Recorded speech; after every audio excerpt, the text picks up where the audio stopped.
우리 한빛교회 날마다 성령의 능력을 경험하고 부흥을 넘어 삶의 변화로 나아가고 있는 교회인 줄로 믿습니다. 하나님께서 분명히 하시면 이곳이 부흥의 시작점이요 부흥의 출발점이 되게 하실 줄로 믿습니다. 지난 시간 출애굽기 18장 말씀을 보았는데 출애굽기 18장 말씀은 출애굽기에서 가장 좀 평화로운 말씀이었다고 한다면 오늘 본문 말씀 출애굽기 19장 말씀은 출애굽기에서 가장 핵심이 되는 말씀이라고 할 수 있겠습니다. 출애굽기에는 5가지 중심 주제가 있습니다. 출애굽 사건과 홍해 사건과 그리고 언약, 법, 성막 이렇게 5가지 중심 주제가 있는데 출애굽 사건은 유월절 다음 날 일어났죠. 예수 그리스도의 피로 구원받게 될 것을 예표하는 사건이 출애굽 사건이었고, 그리고 홍해 사건은 홍해의 그 바다의 길을 내서 이스라엘 백성들 그 길을 건너가게 하셨습니다. 이 세례 그 사도 바울은 이것을 가리켜서 집단 세례라고 그렇게 해석을 하였는데, 구원받고 예수의 피로 구원받고 난 주의 백성들이 물로 세례를 받을 것을 예표하는 사건이 바로 홍해 사건입니다. 이제 시내산 사건, 시내산 언약의 사건이 오늘 본문 말씀인데, 오늘 시내산 언약 사건을 통하여서 하나님의 백성의 정체성이 무엇이며 하나님의 백성들은 어떻게 살아가야 할지 오늘 주시는 은혜 음성 4가지 함께 나누도록 하겠습니다. 첫 번째, 우리는 하나님의 백성으로서 말씀을 붙들고 살아야 하겠습니다. 이제 출애굽한 지 이제 2개월이 지나서 시내 광야에 도착했습니다. 그런데 이 시내 광야는요, 이 시내 광야, 시내산은 모세에게 낯선 장소가 아니었어요. 한번 와봤던 곳입니다. 언제 왔었죠? 출애굽기 3장 1절 말씀에 보면 모세가 하나님의 산 호렙에 이르렀을 때에 가시떨기 나무 있었잖아요. 가시떨기 나무 가운데서 하나님께서 모세를 만나 주셨습니다. 그리고 말씀하시기를 네가 그 백성을 애굽에서 인도하여 낸 후에 너희가 이 산에서 하나님을 섬기리니 이것이 내가 너를 보낸 증거가 될 것이다 라고 이렇게 말씀해 주셨어요. 지금은 너 혼자 여기에 서 있지만 내가 지금 이 이스라엘 백성들을 내 앞으로 이 신의 광야로 오게 하겠다라고 하나님께서 말씀하셨습니다. 지금 이 말씀하실 당시에 이스라엘 백성들은 어디에 있었습니까? 애굽에 있었어요. 어떠한 신분으로요? 노예의 신분으로. 몇 명이나? 250만 명이나. 그 많은 사람들이 노예의 신분으로 있었는데 지금 여기에 우르르 몰려온다는 게 예측이나 가능했겠습니까? 상상이나 할 수 있는 일이었겠어요? 참 불가능해 보이는 일이었지만 하나님께서 정확하게 말씀하신 지 1년 뒤에, 약 1년 뒤에 이것이 실제가 되어서 현실이 되게 하셨는데, 정말 말씀하신 그대로 모세와 이스라엘 온 백성 250만 명이 지금 하나님 앞에 신의 광야에 서 있게 하셨습니다. 말씀이 그대로 이루어진 것이죠. 여러분, 하나님의 말씀은 반드시 그대로 이루어지는 줄로 믿습니다. 성경에 보면 하나님의 말씀이 그대로 성취된 이 사건들이 굉장히 많이 기록되어 있습니다.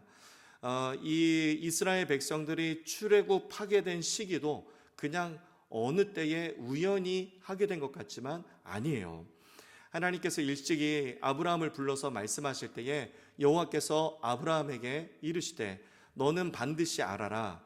내 자손이 이방에서 객이 될 것이다. 무엇을 말하고 있죠? 애굽 땅에 살게 될 것을 하나님이 미리 말씀해 주셨고 그들은 400년 동안 내 자손을 괴롭힐 것이다. 이 이스라엘 백성들이 애굽 땅에서 노예 생활을 하게 될 것을 하나님 미리 말씀해 주셨어요. 그들이 섬기는 나라를 내가 징벌할 것이다. 하나님께서 10가지 재앙으로 징벌하셨죠. 그 후에 내 자손이 큰 재물을 이끌고 나오리라. 실제로 재물을 이끌고 출애굽하게 하셨습니다. 그래서 실제로 애굽에서 종살이한 지 400년 만에, 그리고 애굽에 거주한 지 430년 만에 출애굽하게 된 것입니다. 그러니까 이스라엘 백성들은 애굽 땅에 있었던 400년의 시간이 어떤 시간이었어요? 하나님의 약속의 시간 가운데서 살고 있었던 것입니다. 이 기간 동안에 하나님은 무엇을 하셨습니까? 일찍이 아브라함에게 약속하셨잖아요. 하나님의 나라, 하나님의 통치가 임하는 눈에 보이는 가시적인 하나님의 나라를 세우시겠다고 말씀하셨는데, 그 나라를 세우기 위해서 250만 명이 되는 이 민족을 하나님이 만들고 계셨고, 이 민족이 들어갈 땅을 하나님이 준비하고 예비하고 계셨던 것입니다. 그때가 되었을 때, 이제 출애굽하게 되었을 때에, 그때 하나님이 모세를 부르셨고 모세를 세우시고 모세를 보내셔서 그때 하나님께서 출애굽하게 하셨습니다. 하나님의 말씀은 어떻습니까? 전부 다 그대로 이루어졌다는 것이죠. 아브라함은 75세 때에 하나님께서 하늘의 별과 같은 많은 후손을 주실 것을 말씀하셨습니다. 그런데 별은커녕 아들 하나도 없는 거예요. 그래서 이게 정말 이루어질까 했는데 하나님께서 100세의 아들을 주시더니 정말 말씀하셨던 그대로 하늘의 별과 같은 수많은 후손들을 허락해 주셨습니다. 25년 만에 하나님의 말씀이 그대로 이루어졌습니다. 요셉은 17살 때에 형들이 와서 저라는 꿈을 꿨어요. 그래서 형들에게 얘기했을 때 시기를 받고 노예로 팔려가서 감옥 생활을 하게 됐지만 요셉의 나이 30살에 애굽의 총리가 되어서 실제적으로 형들이 와서 절을 하게 되었습니다. 13년 만에 하나님이 말씀해 주신 그 말씀 그대로 성취되었다는 것이죠. 다윗은 하나님께서 기름 부어서 왕으로 세우겠다고 기름을 부었습니다. 그런데 1년이 지나고 5년이 지나고 그의 삶을 봤을 때 광야로 도망다니고 사울 왕이 죽이겠다고 쫓아다녀요. 내 인생 왜 이런가 싶지만 10년이 지났을 때에 하나님의 때가 이르자 하나님께서 진짜 다윗을 왕으로 세우셨습니다. 그리고 그보다 훨씬 더 유다 지파를 향한 야곱의 축복의 예언이 있었습니다. 창세기 49장 8절 말씀에 유다야 너는 내 형제의 찬송이 될 것이다. 창세기 49장 10절 말씀에 규가 유다 지파를 떠나지 아니하고 통치자의 지팡이가 그 발 사이에서 떠나지 않을 것인데 모든 지파 모든 족속이 그 유다 지파에게 복종하게 될 것이다라고 하나님이 말씀해 주셨습니다. 그 축복의 예언이 야곱의 축복의 예언이 850년 만에 그대로 이루어지게 된 것이죠. 뿐만 아닙니다. 예언서를 봐도 우리가 그대로 이루어진 것을 알 수 있습니다. 이제 남유다가 바벨론 포로로 끌려갔을 때 70년 만에 본국으로 귀환하게 될 것이라는 예레미야의 예언이 그대로 성취되었고요. 그리고 성전을 다시 재건하게 될 것이라는 에스겔의 예언이 그대로 성취되었습니다. 그리고 신구약 중간시대 400년 침묵기라고 하는데 이 시간 동안에 하나님이 침묵하신 게 아니에요. 하나님이 역사의 주관자가 되셔서 일하고 계셨는데 역사의 주관자가 되셔서 일하실 거라는 그 내용이 다니엘서에 그대로 담겨 있는데 그 예언서를 주셨던 그 말씀 그대로 다니엘이 예언했던 그대로 그 말씀이 그대로 성취되어서 400년 동안 하나님의 통치가 임하게 되었습니다. 메시아이신 예수 그리스도가 이 땅에 나실 것을 이사야 선지자가 미가 선지자가 스가랴 다니엘 예레미야 다윗이 예언하였듯이 그대로 우리 가운데 성취되었으니 우리에게 주신 약속의 말씀도 그대로 성취될 것이고 그리고 예수님께서 다시 오실 것이라고 예언했던 사도 요한의 예언대로 그대로 우리 주님 다시 오실 줄로 믿습니다. 이사야서 40장 8절 말씀에 풀은 마르고 꽃은 시드나 주의 말씀은 영원히 설 거라고 하셨어요. 베드로전서 1장 24절 25절 말씀에 그러므로 모든 육체는 풀과 같고 그리고 모든 영광은 풀의 꽃과 같으니 풀은 마르고 꽃은 떨어지되 오직 주의 말씀은 세세토록 있도다 하였으니 너희에게 전한 복음이 바로 이 말씀이니라. 하나님의 말씀만이 영원한 줄로 믿습니다. 우리가 이 땅을 살아갈 때에 영원하지 않은 것을 영원한 것처럼 여기며 살아가면 안 되는 것이죠. 하나님의 백성은 영원하신 하나님의 말씀을 붙들고 하나님의 말씀의 지표를 따라서 하나님의 말씀대로 하나님의 방법대로 이 땅을 살아야 할 줄로 믿습니다. 두 번째, 우리는 제사장 나라의 사명을 감당해야 합니다. 성경은 히스토리로 되어 있습니다. 모든 역사가 이렇게 일관성 있게 진행되어 있죠. 그런데 한편으로 본다면 히즈 스토리로 볼 수도 있습니다. 1600년 동안 40명의 저자를 통하여서 성경이 기록되겠지만 사실 성경의 원저자는 누구십니까? 하나님이시죠. 그렇기 때문에 하나님은 왕이시다라고 하는 그 한 가지 주제를 가지고 계속해서 연결이 됩니다. 하나의 주제를 가지고 연결이 되는데 구속사적인 관점에서 일관되게 연결되어 있다는 것이죠. 그런데 하나님께서 일찍이 아브라함을 통하여서 언약을 주셨는데 이 아브라함의 언약과 이 시내산 모세의 언약과 그리고 신약시대의 모든 언약이 다 연결되어 있다는 것입니다. 아브라함을 통하여서 하나님이 말씀해 주신 것은 무엇이었냐면 창세기 12장, 15장, 17장 말씀에서 내가 너와 내 후손 사이에서 영원한 언약을 세우고 내가 그들의 하나님이 되겠다. 내가 그들에게 땅을 주겠다. 너로 말미암아 모든 족속이 복을 얻게 하겠다라고 말씀하셨는데 이 말씀은 너는 나의 소유다. 너는 제사장 나라가 될 것이다 라고 하는 이 의미로 말씀해 주셨습니다. 오늘 본문 말씀 5절 6절 말씀에 보면 시내산 언약이 나와 있는데 너희는 모든 민족 중에서 내 소유가 되겠고 너희가 내게 대하여 제사장 나라가 되며 거룩한 백성이 되리라. 무슨 뜻입니까? 똑같이 너는 나의 소유다. 너는 제사장 나라가 되어야 한다. 하나님 똑같이 말씀하고 있습니다. 신약시대로 내려와서는 어떻게 됐습니까? 베드로전서 2장 9절 말씀에 너희는 택하신 족속이요 왕같은 제사장들이요 거룩한 나라요 그의 소유가 된 백성이니 똑같습니다. 너희는 나의 소유다. 너희는 제사장 나라의 사명을 감당해야 한다라고 하나님이 똑같이 말씀하고 있습니다. 그렇다면 제사장 나라의 사명은 무엇이겠습니까? 제사장이 가지고 있는 4가지 사명이 있습니다. 첫 번째, 하나님과 인간 사이의 중보자 역할을 하는 거예요. 그러니까 제사장 나라로서의 성도의 사명은 무엇이냐면 복음을 전파하고 그리고 중보기도 하는 것, 그것이 우리의 사명입니다. 두 번째, 제사를 집례해야 되는 그 사명이 있었습니다. 우리가 성도로서 하나님 앞에 예배 드리는 것, 그것이 제사장 나라로 사는 것입니다. 세 번째, 율법을 가르칠 사명이 있었습니다. 우리가 말씀 열심히 연구하잖아요. 말씀 열심히 연구하고 말씀을 누군가에게 전파하고 가르치는 것, 그것이 우리가 성도로서 제사장 나라로서 해야 할 사명인 것이죠. 네 번째, 제사장은 자기 몸을 스스로 성결하게 해야 할 의무를 가지고 있었습니다. 제사장 나라로서 성도가 이 땅을 살아갈 때에 거룩하게 살아가는 것, 그것이 제사장 나라로서의 사명을 감당하는 방법인 것이죠. 우리 한빛교회 제사장 나라의 사명을 온전히 잘 감당하는 교회가 될 수 있기를 간절히 소망합니다. 그 제사장 나라의 사명을 잘 그 가사 속에 담고 있는 영상이 있습니다. 너는 교회가 되어라 라고 하는 찬양인데 1절만 우리 한번 같이 가사의 의미를 생각하면서 보도록 하겠습니다.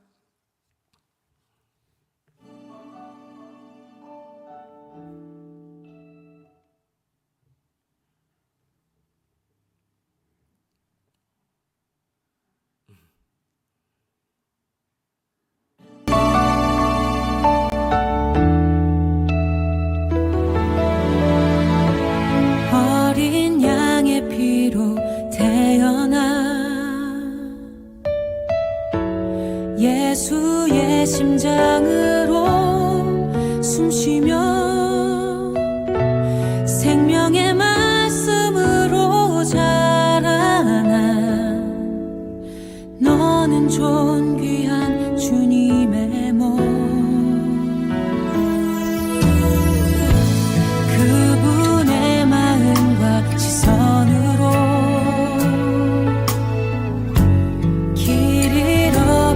세대 위해 복음으로 타오르는 가슴 안고 어두운 세상에 빛으로 서가 너는 교회가 되어라 소망이 되어라 사랑스러운 주의 신부 너는 주님의 꿈 무너져 내린 성벽 죽어있는 마른 뼈들 다시 하나로 이어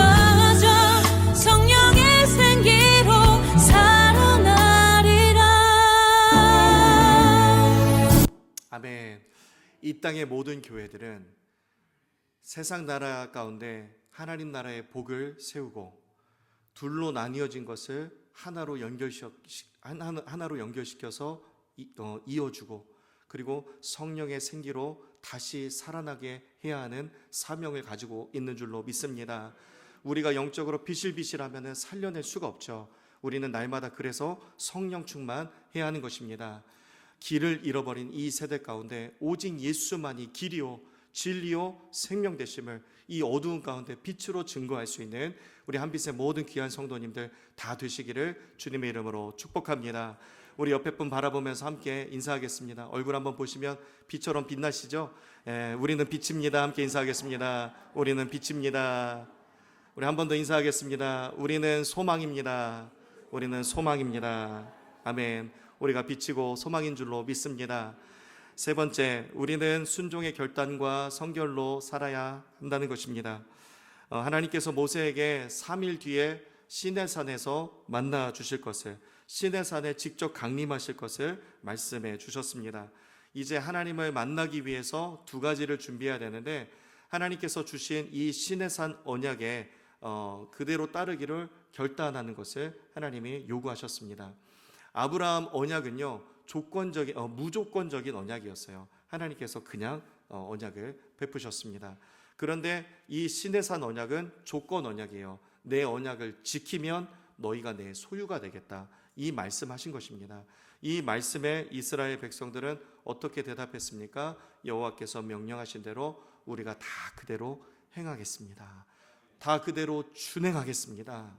이렇게 하나님 앞에 고백하게 되었을 때에 하나님께서 10절 말씀에 모세에게 명령하시기를 그러면 너희가 준비가 됐으니 백성에게 가서 오늘과 내일 그들을 성결하게 하며 그들에게 옷을 빨게 하라 라고 말씀하셨고요. 14절 말씀에 백성들이 옷을 빨게 되었습니다. 여러분, 옷을 빨 때 얼마나 열심히 빨았을까요? 대충 빨았을까요? 하나님을 만나러 가는데, 우리가 하나님을 드디어 만날 수 있는데 여러분 얼마나 검은 색깔이 흰색이 될 때까지 막 빨았을 거예요. 힘을 다해서 열심히 최선을 다해서 빨았을 것입니다. 하나님을 만나기 위해서 그렇게 외적인 성결을 준비하고 외적인 성결을 준비하면서 내적인 성결까지 함께 준비하라고 하나님께서 그렇게 명령하셨던 것입니다. 오늘은 주일이죠, 여러분. 주일날 하나님 앞에 예배하러 나오기 위해서, 하나님을 만나러 나오기 위해서 여러분은 어떻게 준비를 하셨습니까? 금요일, 토요일날 기도로 준비한 예배와 주일날, 오늘 눈 떠보니까 오늘이 주일인가? 벌써 주일이야? 벌써 11시가 다 됐어? 이러면서 예배로 나오는 그 예배와는 은혜의 깊이가 굉장히 많이 다릅니다. 여러분, 말라기의 문제가 뭐였는지 아십니까? 말라기의 문제는 왜 이렇게 번거로운 거 하면서 이스라엘 백성들이 예배를 드리면서 제사를 드리면서 굉장히 번거롭게 생각했다는 거예요. 또 예배야? 또 예배 드려야 돼? 벌써 그렇게 됐어? 하면서 예배 드리는 것을 번거롭게 여겼는데 참 마음이 아픈 건 뭐냐면 그렇게 예배하는 그 태도를 보시면서 하나님이 다 보시고 하나님이 마음 아파하셨다는 것입니다. 여러분, 거룩하신 하나님 앞에 나아갈 때에는 반드시 순종의 결단이 있어야 되고 그리고 성결로 준비됨이 있어야 합니다. 그래야 하나님께서 우리의 예배를 기뻐 받으실 줄로 믿습니다. 우리는 지금 주님 다시 오심을 어떻습니까? 매일매일 기다리고 사모하면서 살고 있습니다. 우리는요, 매 주일마다 성결로 준비하면서 주님 다시 오심을 기다리는 훈련을 하는 거예요. 그래서 매 주일마다 성결로 준비하는 것입니다. 하나님 경외하는 마음으로 예배를 잘 준비하시는 우리 한빛의 모든 성도님들 다 되시기를 주님의 이름으로 축복합니다. 마지막 네 번째, 하나님의 경계를 따라서 살아야 합니다. 여러분, 옷을 빨긴 빨았는데 이 옷을 빨 물이 어디에 있었습니까? 지금 시내 광야잖아요. 광야에 어디에 물이 있었습니까? 하나님께서 반석을 쳐서 물이 나오게 하셨을 때 이 정수기에다가 텀블러 되는 이 정도 수준의 물이 나오게 한 게 아니라 콸콸 흘러서 물을 배불리 목마름을 다 해결할 정도로 물을 마실 수 있을 정도로, 그리고 이 250만 명이 자기 옷을 다 빨 수 있을 정도로 그 반석에서 그냥 강물처럼 물이 흘러내린 거예요. 하나님께서 주신 그 물로 이 옷을 빨면서 야, 우리가 하나님을 드디어 만나는구나, 얼마나 설레고 얼마나 가슴이 벅찼겠습니까? 이제 다 준비했어요. 그리고 하나님 앞에 나아가는데 오늘 본문 12절 말씀에 보니까 경계선을 쳐 놓았으니까 다가오지 말라고 하나님께서 명령하셨습니다. 이스라엘 백성들 입장에서 그렇게 생각할 수 있잖아요. 하나님 말씀하신 대로 옷을 다 빨았는데요, 성결하게 했는데요, 우리가 최선을 다했는데요, 이렇게 준비 다 했잖아요. 그런데 하나님께서 오지 말라는 거예요. 그러다가 죽는다는 것입니다. 여러분, 신앙생활이 이와 같습니다.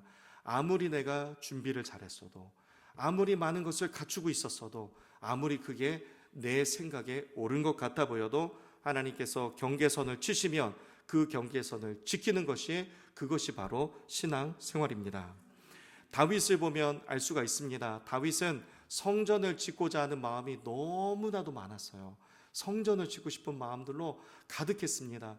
하나님께서 성전을 짓고자 하는 그 마음을 보시고 참 좋다고까지 말씀도 하셨어요. 그런데 다윗은 피를 너무 많이 흘렸기 때문에 이 성전은 거룩의 개념입니다. 그래서 피를 많이 흘렸기 때문에 다윗이 지을 수는 없어요. 그래서 하나님께서 내 아들 솔로몬 때에 하겠다라고 말씀하셨습니다.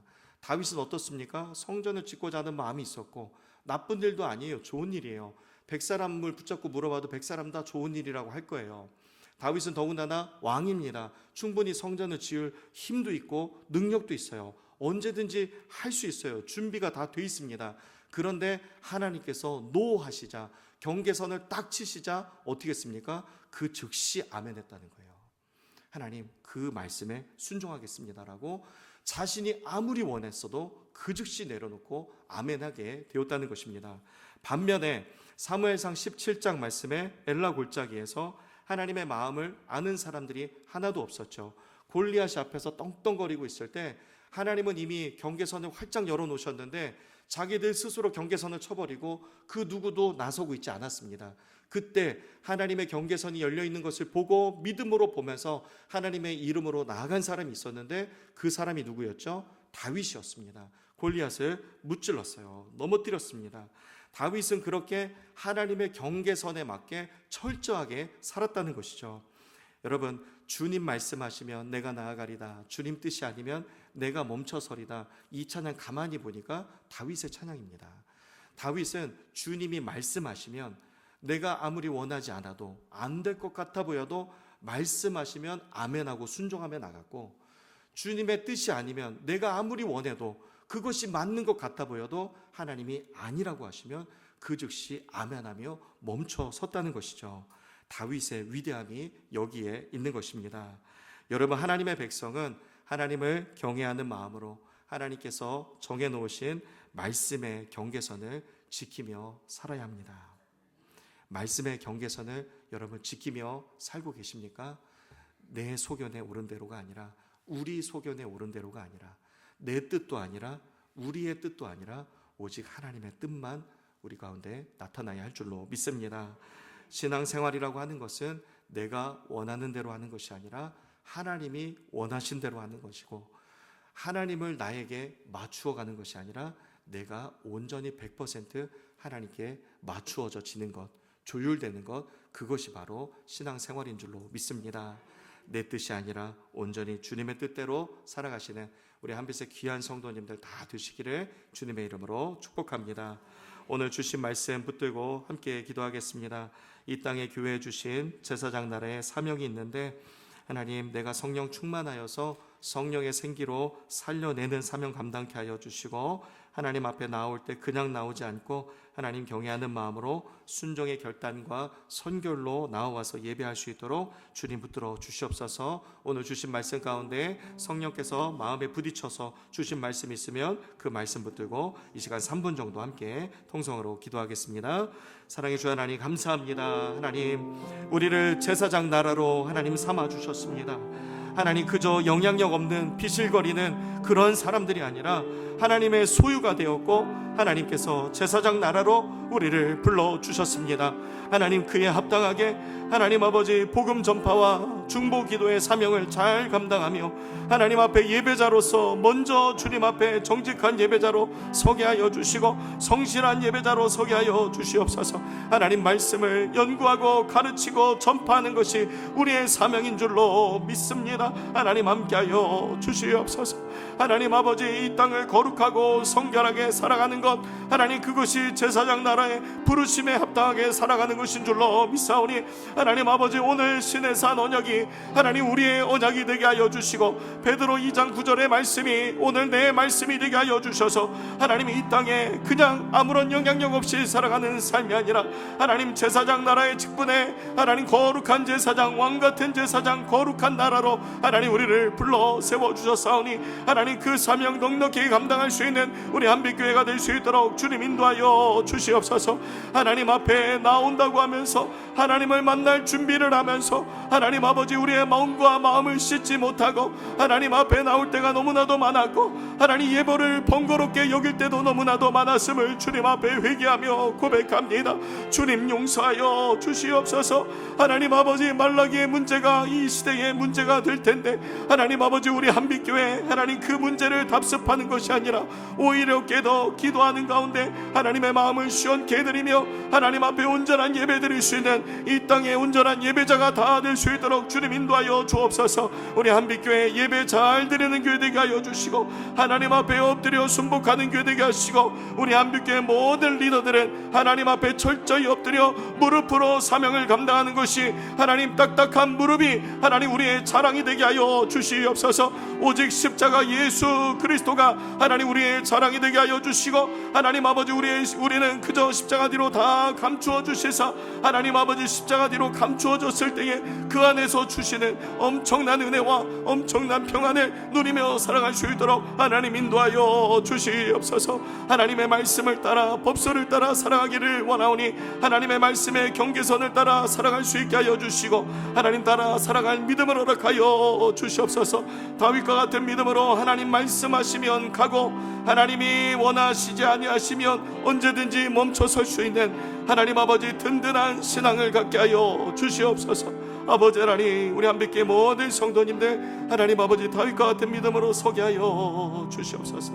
제사장 나라의 사명을 잘 감당하는 우리 한빛교회가 될 수 있도록 주님 붙들어 주시옵소서. 감사드리며 예수님의 이름으로 기도하옵나이다. 아멘.